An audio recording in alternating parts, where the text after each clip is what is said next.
to the Start, Build, Grow Show. We have another amazing episode in store for you today. And today we are a couple contractors talking about contracting. Today we're going to be talking about how to build, grow, and scale a roofing company in a climate, one that has hailstorms. So we're going to be talking about how to prepare yourself for hail season and or capitalize on previous hail seasons, as well as building a company that has to navigate cold climates. And we're excited to talk about some of that, as well as some other amazing stories and things that we're going to share, talk about company culture and a few other awesome things. So stay tuned and join us for this episode of the Start, Build, Grow Show.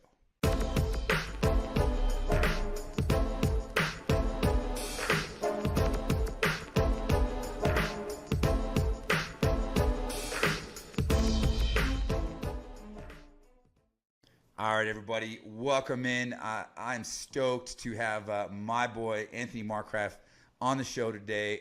Man, we've known each other for a handful of years now. I've been following your journey, and I've been blessed enough to be a part of your journey. And you've been doing some awesome things, and I've just watched you build and grow and scale a business. You're going into other markets. You've positioned yourself to be one of the top performing companies in a very competitive market up north. And I don't want to spoil too much. We're going to dive into that stuff, but welcome in, Anthony. What's going on, bro? Dude, living the roofing storm dream, right? Yeah, you guys finally got the hailstorm. I'm excited for you. It's been a while. 2018. Now it's finally back in Colorado, the hail capital of the world. Yeah, I think it was either you or somebody. I feel like everybody I've talked to, whether it's on the show or at events or just in calls or whatever, that has had storms the last few years, I'm just like, hey, send some vibes my way. Just give us a little something just so we can survive, because it's been a little bit of a challenge in this market, which I think is going to really stimulate some good conversation today. Because, yes, I'm a roofing contractor. I also do coaching, and we have the Roofing Academy. But today I got my contractor hat on, and I've owned a roofing company for my company itself is almost 18 years old. We started roofing in 2010, so this is 13 years in roofing specific. We were a general contractor before that. And over a decade of time is when I feel like you actually see the cycles of business and life. And unfortunately, so many companies fail. Was it like 80-90% of companies fail within the first 2 years? Another 70% fail within 5 years. So most companies, not just roofing, most companies in general don't complete that cycle of being around long enough to see the highs, to see the lows, to see an economic cycle, and to go through some of the things that we've been through, being around long enough to where you see I've been through 2 recessions now and a damn pandemic, right? And a drought, a storm drought. Dollar's gonna fail. We got nothing. I don't know what's going on. We have to start trading goats for roofs. I guess something's gonna have to happen. But I think there's some valuable experience that can be shared from just being in business and going through the challenges and figuring a way how to navigate that. So I want to start with your story, my man. You've been at it a little while. So how did you get into roofing? How did you get into entrepreneurship? How'd you get started, man? Let's go. All events that have led to this point in time have been not necessarily planned. I actually just shared, I don't know, obviously we're friends on Facebook. I'm sure you saw this, but I just shared a post that I made in 2011 saying I was nervous about going into the Air Force. That was my plan. I had other dreams and aspirations, but at the end of the day, I needed to do something with my life, and that's what I decided to do. I joined the Air Force, signed a 6-year contract, was literally leaving for boot camp on Monday. It was Friday, and I was playing basketball with my friends before I left, and got injured. My recruiter showed up to the hospital at 10 o'clock at night and was just pissed. Like, bro, I literally said, don't go to jail, don't get hurt. What happened? And, my competitive nature, I just, we were playing and I went up for a rebound and came down wrong. And that was the start of that happening. So obviously my life was directed in one direction towards going to the Air Force. And we wouldn't be talking if that happened. I'll just put it that way. That 180 in my life that day. Got into network marketing. We've talked about this before. I was in a company for, almost 8 years. You should be here. Had a ton of fun. But here's what I tell everyone. I learned for so long how to do business. I was surrounded with entrepreneurs. My mentor, who I met at the gym, literally owned a super successful chiropractic office. Self-made millionaire in his early 20s because of that. Was doing that. So I was surrounded by people like that. So my mindset at 20 years old was already, how do I do this? And for whatever reason, I caught onto that and went all in. So fast forwarding about 7 years, I also worked part-time, and I started getting other sales jobs. I was at AT&T at the time. And so I didn't really care about AT&T because I was having success in that other company. 8:55 at night. Not kidding. We're about to close at 9. This guy comes in, he says, hey, do you know where Verizon is? And I'm like, I knew where it was for whatever reason. I just asked him. I said, what are you looking for? What do you got going on at Verizon? You know, those questions you ask people to try and make a sale. Again, having success in the other company, didn't really care about AT&T. I wasn't in a busy store. I was just there to supplement income. Long story short, he owned a roofing company. And it was like my best sale at AT&T. He bought like everything you could buy there: security, TV, 15 business lines, and then he recruited me out of that store to come work for him. And that's literally how I got into roofing, was that, and that was in 2016. Man, I love that because it's a cool and unique story, but it's also so many stories. I mean, we've done this like 250 times, and I don't know how many, probably over 100 roofers I've had on here. And so many stories. They're all unique in a way, but it just goes to show, man, roofing finds you, right? Roofing finds you. And then what happens? You get into it, and then if you're able to see some success, next thing you know, it becomes a lifestyle. Well, I tell everyone that everyone shows up on a football field at different spots. If you look at business like a football field, I showed up to the roofing space on the 20-yard line getting into the end zone. Some people show up on the opposite side of the field. Some people aren't even in the arena yet. When I came to this, I was already prepared. I had 8 years of direct sales experience. I didn't go door to door, but I had so much experience doing that and building teams and all this kind of stuff. Like, I literally walked in and it was like right off to the. I didn't flinch. I was having success at a high level immediately because of the experience that I already had for 8 years. Yeah. Would you say it was more so the experience, or like maybe more of a combination of, yes, you had a lot of sales experience and you like tough sales experience in network marketing, but also that like grit and tenacity and like the character of person that you are?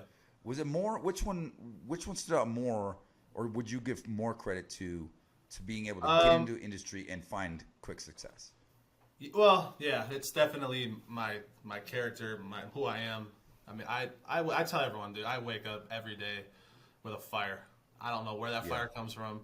I wake up, I literally like thank God that I'm still alive and I'm ready to get after it. And that is how I have been for years.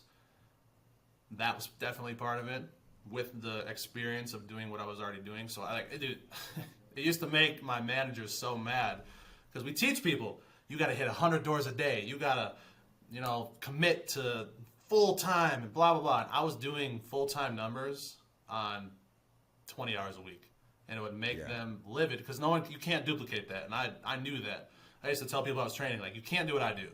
Not because you can't get there, but I am on another level right now. And they used to get so mad. I made the company trip on a part-time basis, and I had the president of sales come up to you on the trip and said, you're the only part-time person here.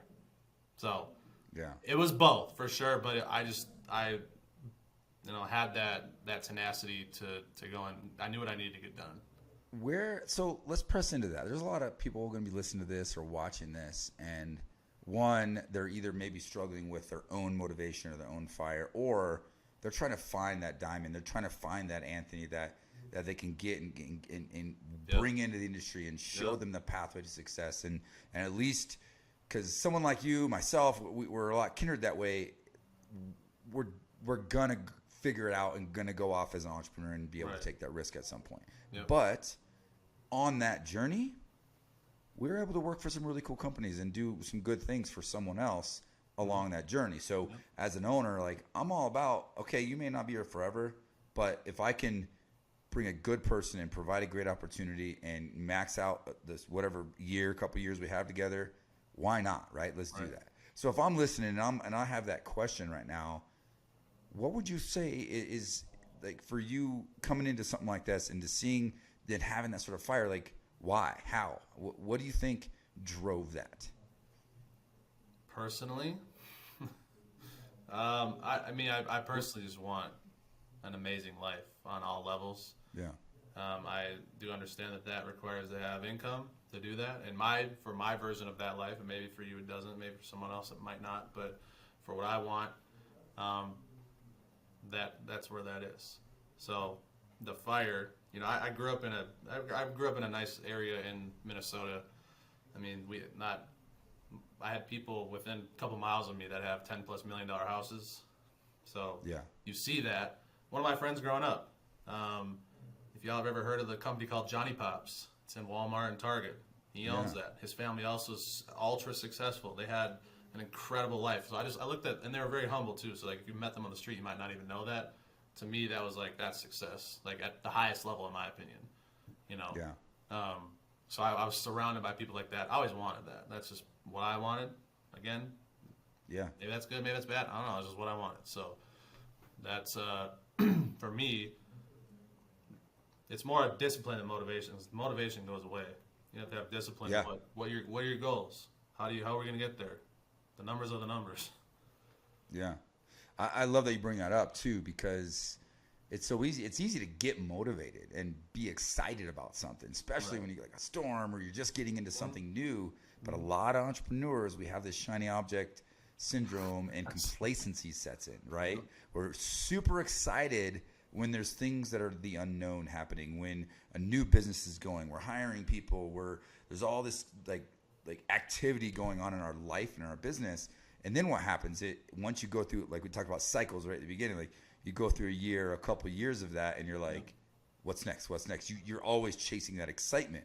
But we have to be careful, because chasing that excitement and chasing that shiny object oftentimes leads to the demise of what got us there. Right. So many contractors, how many, guilty as charged, how many roofing contractors, they see a little success over a couple of years, and all of a sudden they have all these other businesses. And then what happens is, I have an email right now with some other business that I'm all excited about, but I probably should just chill for a minute. right? Okay, and as I get more and more experience, not only as an entrepreneur, but as a coach and a mentor, it comes up all the time. I work with entrepreneurs all the time, and we have this conversation, and that excitement's fun and exciting, but we have to be very careful we have to take care of what got us here. Yep. Right? Take care of today. Take care of the business, the car, whatever it is that got you here. And as soon as we start losing sight of that, chasing other things, it becomes really difficult to balance everything. Like nobody's God. Nobody is a pure magician. We see Shark Tank and stuff like that on TV. And man, and one of the things you see, like, what was that show? The Prophet. And, I saw him at a roofing conference. I saw like a video that they posted, and he lost like over $50 million doing that because of just poor decisions with entrepreneurs. And you see the show, and you see all this glamour and all this money being thrown around, but I just nobody saw can something handle similar all about those Damon shiny John objects. on TikTok. Some lady said the same thing, that he had someone else partnered with him and ended up kind of screwing over a bunch of businesses, and he, like you said, he's throwing his iron in so many different pots. Yep. You might lose track. Keep the main thing the main thing. That's what we always There you say go. in network marketing, is keep the main thing the main thing. Yeah. And I think there's a huge lesson in there for all of us. If you're listening to this, you may or may not have seen some success. And the day you start your roofing company, cool, I got a health store, cool, we got a couple $1 million in business, we're doing well. Yeah. What's next? I'm going to find I'm going to start the next technology or do this, that, and the other. Keep the main thing the main thing. Focus on what got you there and find ways to continually improve your business. But I would also cap that by something you mentioned earlier, is like doing things for the right reason. Be hungry, be humble, be smart, do it for the right reasons. And there's nothing wrong with wanting an income and wanting to build wealth for yourself. That's why we do this, right? A lot of us. But if we're doing it purely just out of ego and what we can show off to other people, we got to check ourselves. and think about the people that we're supporting and the opportunities that we're providing for others, the wealth we're building for our families, and then maybe go have a little fun every once in a while. Right. But priorities have to be everything. All right, so we're going to take a real quick break and obviously give a shout out. This show would not be possible if it weren't for all of our amazing sponsors. And on the other side of the break, we are going to jump back in and really kind of dive into the nuts and bolts of planning. This planning for storm season, planning, how to navigate a business in a cold climate when you got to kind of essentially shut down a little bit. So we're going to dive into some of that stuff here in just a moment. After this word from the sponsors. Job Nimbus is a fully customizable back office solution. Track leads, jobs, tasks from one easy-to-use software. And with the largest ecosystem of integrated partners, if we don't do it, we have a friend who does. Learn how the #1 back office system in roofing. We can help you be efficient. I just think our salespeople are being a little bit of, lead babies.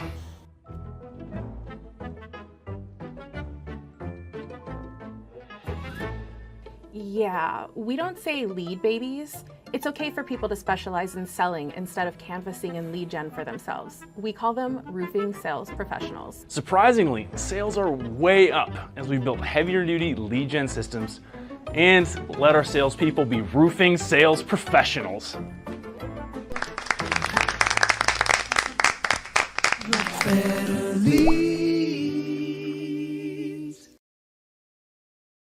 All right, guys, make sure to click the links and take a look and check out those amazing sponsors. They've done amazing things for me, for my company. They wouldn't even be on here if it weren't for, me personally working with all them, especially, our CRM, Job Nimbus, and all the other sponsors that we have on the show. So, Anthony, welcome back again. So let's dive in, man. You own a roofing company based in Minnesota. Tell me about how you got that company started and maybe a brief overview of the journey that you guys have been on over the last few years. And let's dive into, there's a lot of buzz coming from the north over the last handful of years, and it's great, but it's also tricky. So let's dive into some of that as well. Yeah, for sure. And we'll get into the tricky part of, maybe overextending here in a second. But we started in 2019. We were at a previous company for a handful of years. Went really well there. I learned a lot. I learned the business, and very thankful for that time, that opportunity.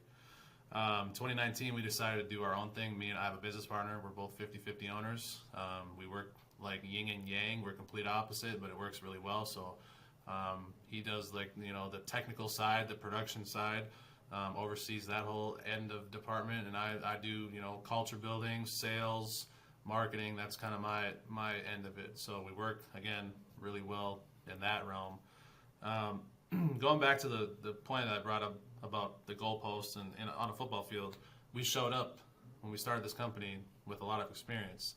So to me, we didn't really skip a beat going from when we were just selling, because I was a manager at that company too. I had a team. I was able to not only build the team, but do my own sales. The one thing we had to learn was the production side and the back end things, which Adam definitely took care of. Without him, we might not be having this conversation. So I let me be able to build the team, and that's what I've been doing for 8 years. I was recruiting. That's what I did in network marketing. I built a team of over 2,000 people all over the country, all over the world.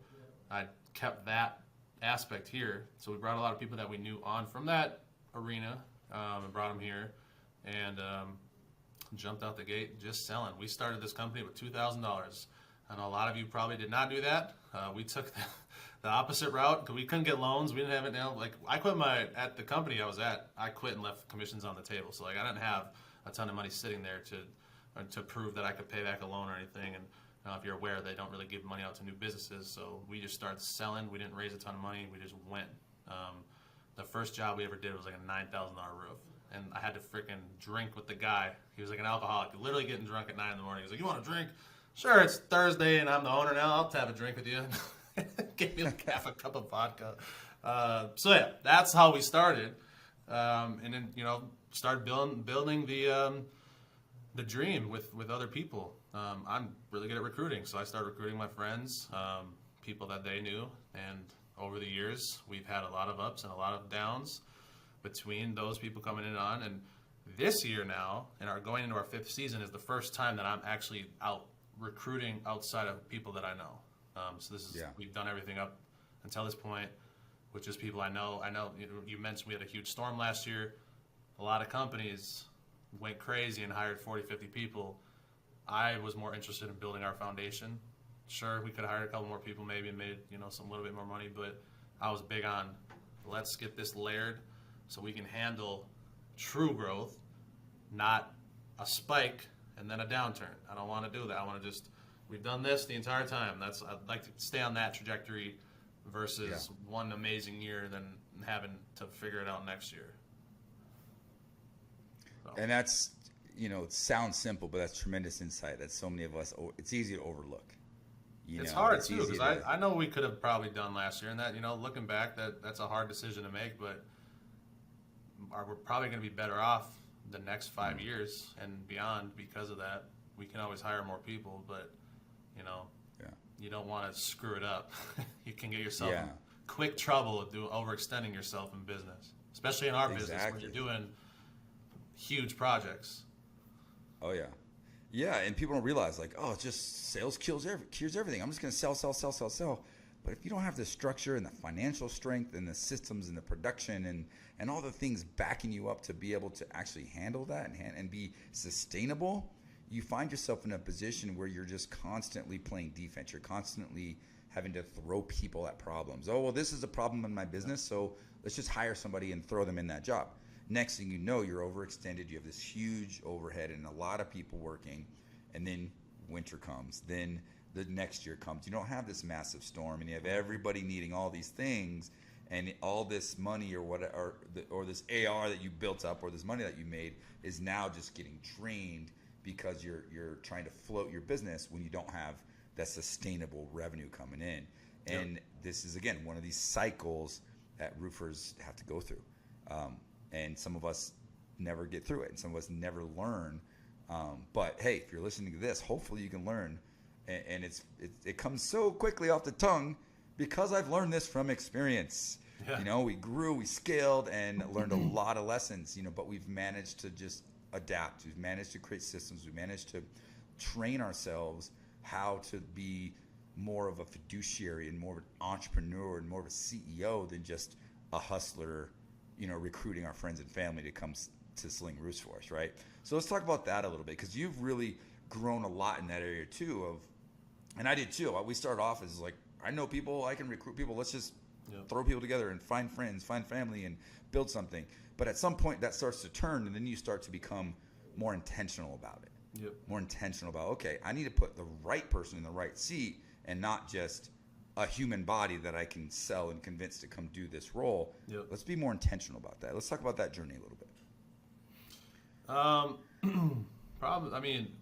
Really last year, I did hire a couple people. I got my now sales manager I found on Indeed. That was more of an intentional hire, especially when we promoted him. And now he's, doing training and leading that sales force. So I feel like I can actually now go. And I also, here's the deal, I'm really good at recruiting, but I know I'm not the best, and I know I'm not the best trainer, so I recognize that I do need help in that aspect. He's really good at that. So I put that on him, not me. I can still help recruit, and I'll help build a culture, and I'll help get everyone here, but, there's a huge seat that he took that, I knew that I wasn't great at. So I think once obviously, you get some friends and family in here. They've been watching you, maybe have some success yourself. They're interested in joining that train. And now, you have to think, okay, how do you get people here that aren't watching you every single day? And, that's just doing the right thing over time and building the company the way you should be. But that intentional hire for me was sales manager Joey. We've had other ones too. I also hired a marketing manager. I love marketing, but I didn't go to school to be a marketer. Yep. I love art and photography and all that kind of stuff, but she is a beast. If you go to our Facebook, you'll see. You can tell the difference when it changed. Oh, yeah. Yep. I know that firsthand as well. So I think, it becomes a rite of passage. And, you know, with experience, we kind of learn these things. Some of us are just hard-headed and we got to learn it the hard way. Some of us are willing to listen to a podcast and take, you know what? I'm going to learn from Anthony's mistakes. I'm going to learn from Eddie's mistakes. I'm going to try to avoid some of this and be more intentional with how I build my business and try to do it the right way.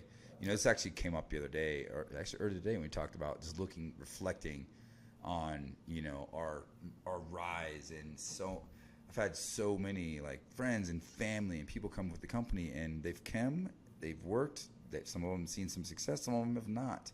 Yep. But at the end of the day, it's you get through that phase at some point, and then you start really thinking, okay, I have to be thinking long-term sustainability, longevity with my business, and I'm not gonna have a long-standing business just hiring, you know, my buddies and my family. Right. I got to actually look at this from a CEO perspective and be more intentional about really starting to illustrate the type of job, the specifics of a role, and the specifics of what we need in a person to fill that role, instead of hiring a buddy or a family member and trying to create a role around that person. Yeah. That makes sense. So most of us are stuck in this, hire somebody and try to put them in the right role. Yeah. And rightfully so, a lot of us do that. And I've probably been on the show a long time ago, even say like, let's do that. But the reality of it is that's going to shift at some point. When you become a professional entrepreneur, a professional CEO, it's not about building a role for the person. It's about creating a role for the company and finding the right person to fill that role, to maximize that role and that opportunity. Once you start doing that, things really start to shift. Then you start to see, you know, real high-level, high-performance people start joining the team, and you get more from less. Yep. And that's the objective, which circles right back into, if we can get way more from less people, it helps us be more sustainable. Okay, Right. You're in a cold climate, I'm in a cold climate.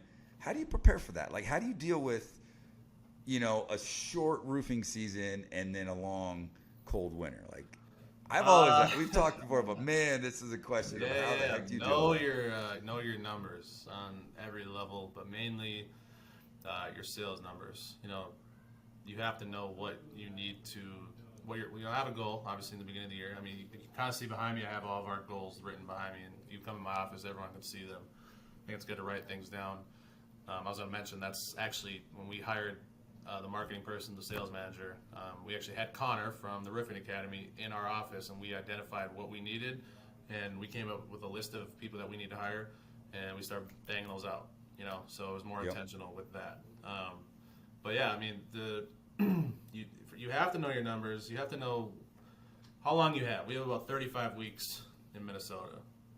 The nice thing is that everything you build from like October, we do a lot of insurance work. So for those of you that don't know, everything that we build from October to December, and you know we do some stuff in the winter, but not a ton, kind of trickles into January, February, March. That's just how it's worked. And if you don't, if you are just retail, you know you're ending December 15th, whatever, you have to know your numbers. What's your overhead? You need to be at a certain amount. Otherwise, you have to lay people off, which we've never done. Even our first year, we didn't. We're never gonna. Even our runners, we don't lay them off. They're on staff. They're with us the entire time. We've been able to fortunately do that. So I think ultimately just knowing your numbers. That's my conclusion there. Yeah, I love that. And I think, you know, one, you got to know the numbers, but then you got to, what do you do with the numbers? So, you know, if I'm hearing you correctly, you know, you need to be able to identify, okay, this is my downtime. This is the amount of time, weeks, months I have to roof and produce. And these are the amount of months I have to carry. And I think, you know, what we have to be thinking about now, it's like, okay, we just got a storm in Denver. You're just coming into your spring, just thawing out. You're still working a storm from last year. Yep. And now it's like, okay, we have to start, like, our job as leaders, we have to start preparing for next winter. As fun as it is to just be all in and thinking about, oh, sweet, tomorrow I can go inspect the roofs. We got hail damage. No, we have to actually start thinking of wintertime. Okay, I got to ramp up. I got to hire people. I got to ramp up to handle this storm. But I also need to be thinking about what's my overhead going to be like next February. Yep. Next March, and knowing your numbers and tracking and really following those things is what's going to help you do that. And we, learned that in real time. I mean, when we started in 2019, which was only 4 years ago, our overhead was a couple thousand a month. You know, our office was $500 a month. Our overhead is over $100,000 a month now in 4 years. So those numbers are real. They come fast. And ultimately, like what I do personally is I dive into each sales rep on their goals. I kind of have a collective goal in mind that I'd like the office to do, but I try to get each individual person dialed in on their goals and what they need to do. By winter, I treat them like their own business. This is what you need to make it through the winter. You know, X, Y, and Z. You need this many sales, especially from October to December, or hypothetically, you close everything out by December. You know, you'll have this much to carry over in winter. Usually, we're making commission checks through the winter, which is nice because you don't have to really try to save too much money. But I dial that in with each individual person. We track that, and ultimately, the company's goals come along with that. Yeah.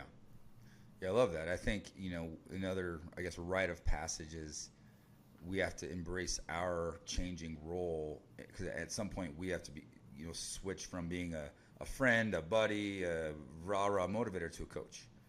You know, and that's why I think coaching is important in all aspects. Like every entrepreneur should have mentors and coaches. Like I've thrived off mentorship and coaches, and now I have a whole business that I dedicate my time to help coach and mentor people. But at the same time, we as business owners need to be thinking of we're coaches and we're mentors for our own team. You know, whether they're independent reps or service techs, whatever it is, you know, as leaders. I mean, again, I really do a lot on this show about leadership, and I think it's really important as we grow. If we continue to grow ourselves as leaders, everything else in the business gets better. So there's a good takeaway there is embrace your role as a coach for your team and for your staff. Work them through these things and help them forecast, because it's not natural for a human to think ahead. It's not natural. It's not human nature for us to be thinking 2-3 steps ahead. We're thinking about what's in front of us right now. Yep. And what's the challenge that I woke up with this morning? What's the headache or fire or phone, whatever was ringing, whatever happened right when I woke up, that's what I think about for the day. Yep. It's just natural. So we as leaders need to help develop that skill set in others as well, to then help them start thinking about the future and being intentional with their time, because time's You bad. have to hold your end of the bargain up too. You know, do what's right. Make sure that you're providing a service for your team as well that can allow them to make the money that you're talking about. Don't have them turn in jobs and, you know, do jobs for 3 months for whatever reason. Get it done. You know, you have to find a new crew. If you have to do something, whatever, just do the right thing. Make their process how you've said it was going to be for them when they sell. And we've had our learning curve with that too. As long as you do that, you're going to be good. Absolutely. Do what you say you're going to do. That's another leadership good take. Well, lots of good takeaways today. So let's we got a lot coming. I know, it's cool. As we somewhat start to kind of bring this plane down into landing mode here, prep. Okay, and this shows a lot about storm. You happen to be in a storm market. I'm in a storm market. 2 weeks ago, I would have said I'm not in the storm market, but thank the Lord. Thank the hail Lord. Thank God that we did somehow, you know, we got a little bit of a storm, so we finally got some good work, and the whole market is grateful for that. It's been difficult, and I guess I'll elaborate on that first. And you know, when you have the storm, great, congratulations. Do everything you can to prep for it before, and then do everything you can to make the most of it and be efficient with it, and start preparing for the non-storm, because you never know what's going to happen. I mean, we went from 8-9 years in a row of having storms to 4 years in a row with no storms. Yeah. And to say that was difficult is a gross understatement. There's a lot of companies that are either gone or completely like hollowed out. It's down to one person, and they're just doing whatever. They're doing remodels or basements or whatever they can do just to survive, because we built our business in a market that had hailstorms, and they just went away and disappeared. But entrepreneurship, you have to adapt. You have to understand your market. You have to think ahead, and you have to be able to pivot and make adjustments based on what the market is telling you. When you're in that zone, and you're in that zone of storms, you want to prepare for that. But you also need to be preparing what happens if I don't get a storm. Yep. Ask yourself that question every single year. If you're in a storm market, ask yourself that question.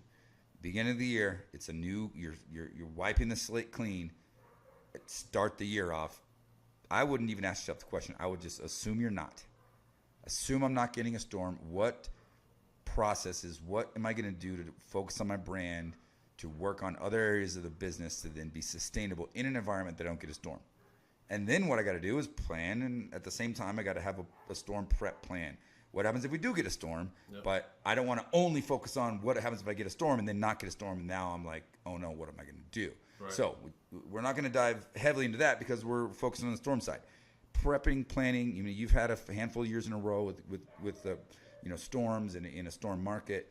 What are some things? What are some takeaways that you can share with us to kind of prep and plan and put yourself in a position to make the most of that storm opportunity? There's a couple things that you can do for sure. And that's the golden question. I still ask this today: is when do you hire people? Obviously you want to be prepared if there's a storm. So we hired in March, and then we kept getting snow. So these guys were literally trying to door knock and look at roofs in the snow, and that was a challenge. But I take that challenge because most of them made through that, and now are ready to go when the season is finally. We're starting to get some traction now because the snow is finally gone. Knowing I know a lot of companies look for leads. I've seen that over and over again. Door knocking is your number one lead generation. I don't care what anyone says, because if you have an appointment set with somebody at 5 o'clock and I'm there at 2, guess who's getting on that roof first? Guess who's probably outselling the other person because I'm here. I can come up with a million different reasons why you should go with me and not the person who called you. To me, that's number one, is you got to door knock, especially in a storm. Use the tools that you can. When I first started this industry, I didn't have any tools. I didn't have storm maps. I didn't have anything. I kind of just, I just got out in the field and found the damage. Obviously, hey, go over in this general direction. You have to just get on people's roofs and be okay telling them that, hey, you don't have damage. You heard anyone who did, try to find that area. But now we have maps and all that. So now you have hail recon, hail trace, all that. You can look directly at those maps and kind of pinpoint an area that you want to go. When there's not a storm, the company I was at previously, they taught us how to work every type of storm, even if it's not dropping the hail that you guys get. Minnesota does not get hail the same way that you guys get and just got. I know you didn't have a storm for a couple of years, so we're already getting things paid for that are not similar to what you're used to getting paid for. The damage that we get would probably never even get bought in Colorado. So I think it is a little different in markets. We have the flip side, though. We are opening an office in Florida where I've heard the insurance industry is crazy down there. So we literally might just be a retail company where we're only doing work that is not have anything to do with insurance companies. So there's going to be a new challenge there anyway that we're trying to figure out. So, well, I think that circles back to what I talked about earlier, and that's understanding your market. Yeah. And that's one thing that I've learned through the show and interviewing so many people of so many different stories and backgrounds of different companies all across the country, and doing the consulting and coaching with the TRA, and I just have this insight into all the different areas and different parts of the country, and like roofing companies are like snowflakes. There's no two that are alike. They're all different. Yeah. Everyone has a little nuance. Leadership's different. The people's different. There's not like a cookie cutter, here's the right model for every market. It doesn't work that way. You have to understand your market. You got to understand the people you were dealing with and make adjustments to put yourself in position to find differentiators and niches within each individual market. Right. So takeaways on that. One, from a preparation standpoint, know when to hire, right? If you're trying to prepare for a storm, we're blessed to have, people on our team that have been around for a long time. They've been with us, and we're able to, that's first wave. We get a storm, everybody who's been on the team for many years are ready to go. But if you don't have that scenario, check your budget, right? Figure out what you can afford, and then try to get as close to storm season as you can without taking a risk of not being prepared at all. So I think the sweet spot's like right about a month. I think you and I have talked about this. Like, Yeah. all right, when is it? Like, is it a month? Is it not a month? So maybe a month ahead of your normal storm season is the time Yep. to ramp up if you're going to bring on a sales team or get some people trained and going. You know, that way because you're floating, you're paying for the overhead of this. So we don't want to be paying for overhead for 2, 3, 4 months before we actually get the opportunity Well, to the then reason capitalize. here's why you don't want to do that, because at the end of the day, most people have to door knock, and you'll find out very quickly if they aren't going to door knock, and if they're not going to door knock, and you start paying someone in January, and then now it's finally storm season, and they're not even going out there. Now you've invested thousands of dollars into someone who was never going to work. Yeah. So, bottom So month out. there's the takeaway. You got to take the risk on month, but you can't overextend it for months on end where someone's just sitting around getting a check. 'Cause that's going to likely, not only that, you build bad habits. Like, they're just used to getting a check. Why would they go door knock? You know, I think you got to kind of have that sweet spot of training, starting to get out there, and then you'll see very quickly. I have a short leash with that. I can't front people that aren't working. This whole job is effort. We know that. I tell everyone, who fails? The people that don't try. That is it. I've had some of the most unqualified people that I've seen sell roofs, and a lot of them, because they just tried. They just went out and talked. Hey, I'm doing roofing. Oh, go ahead, I guess. Like, you're just going to eventually run into somebody who lets you do their roof if you try hard enough. If you try hard enough, yeah. And it's funny because we kind of joked around about this earlier, and no disrespect. There's some amazing coaches, and we built our own like sales program that we help teach and implement, and there's a bunch of amazing sales coaches and sales trainers and people in this industry, in all different industries, and rightfully so, they're all really good at what they do. But here's the reality of it. In an environment when there's a huge amount of demand, like a storm happens, a storm environment, right? There's a huge amount of demand. Lots and lots of people need roofs. And yes, there's a lot of contractors and, red flags. People, don't hire this person, don't do this. There's a lot of hoopla that goes online on social media and, negative connotations about door knockers or roofers. We're all bad. We're all the worst people in the world. Because, yes, of course, there's some bad apples that kind of ruin it for the rest of us. But at the end of the day, if you are a good human being, a good person that genuinely cares about others, you are engaging and you care about others, you want to help solve their problems and meet others' needs, you work for a good quality company that also has core values, that also cares about the needs of their customers, and you can communicate well, you can be successful in this business. You just talked about a golden goose. Right? If I can go out and spend $10,000 to have some sales coach come into my office and give me 3 days, 2 days worth of all this really, really, actually really good training. Yep. But the takeaways are: be a good person, be genuinely empathetic towards your clientele and care about their needs, and communicate. If you can do those 3 things and just have a mindset, and the one thing no sales coach can teach is, I can't teach grit. Yep. I can do my best to be a motivational speaker and motivate people to want to work, but I cannot come to their house at 6 a.m. and pull them out of bed with an attitude to go win today. Right. That's innate. You got to either have that or you don't. I can't coach that. I can coach all the other things. But if you don't have that hustle, you don't have that grit, you don't have that willingness to get uncomfortable and to get out and to do whatever it takes to be successful, I don't know what to do. I'll do my best to try to show you the water, but if you don't drink, that's on you. I think it's safe to say this industry, you can't win unless you have the other version. If you don't try, you're not going to win, flat out. Yeah. So I wouldn't recommend it if you're not willing to go do what you just said. Yep. You got to try. Got to You put just yourself be out. honest with that. Yeah. You sugarcoat a lot of things, and that's not one of them I'm willing to.